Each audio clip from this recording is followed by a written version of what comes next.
অগ্রহায়ণের শুরু থেকেই পটুয়াখালীর মহিপুরে আন্ধারমানিক নদের মোহনার প্রায় 10 কিলোমিটার এলাকা জুড়ে চলছে শুটকি উৎপাদনের কর্মযজ্ঞ। ভোর থেকে বিকাল পর্যন্ত জেলেদের আহরিত চিংড়ি প্রক্রিয়াজাত করে শুটকি উৎপাদন করা হয় এখানে।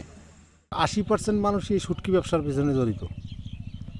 এতে 1000, 1500, 2000 টাকা দৈনিক একটা মানুষের ইনকাম আছে। আমাকে নেট হিসেবে টাকা, নেট আমাকে যদি 30 খেন হয় বা 60 খেন হয় তা হিসেবে টাকা আমরা বাড়তি পাই। ছোট ছোট চিংড়ি কোনো ধরনের রাসায়নিক ছাড়াই মাত্র 6 ঘন্টার রোদে শুকিয়ে শুটকি তৈরি করা হয়।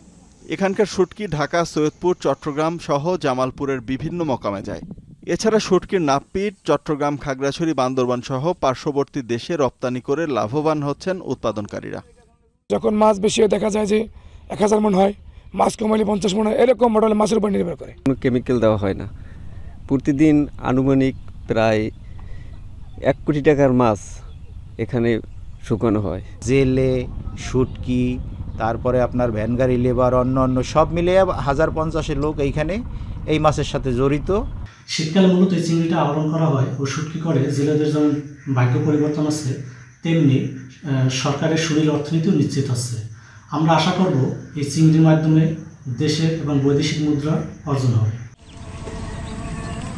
এদিকে মহিপুরের খালগোড়ায় উৎপাদন হচ্ছে ছুরি, ফাইসা, পোয়া, বৈরাগী, লইট্টা সহ বিভিন্ন প্রজাতির সামুদ্রিক মাছের শুটকি।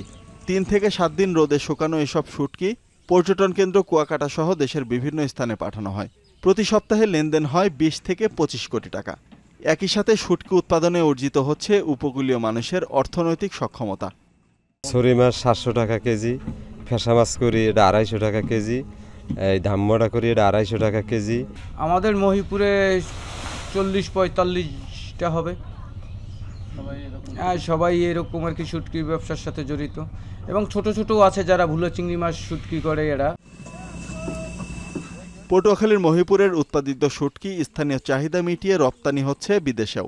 এ পেশার সাথে জড়িতদের প্রশিক্ষণ ও আর্থিক সহায়তা দেয়া হলে বিপুল পরিমাণ বৈদেশিক মুদ্রা ও রাজস্ব আয় সম্ভব বলে মনে করেন সংশ্লিষ্টরা। এখন কলাপাড়া, পটুয়াখালী।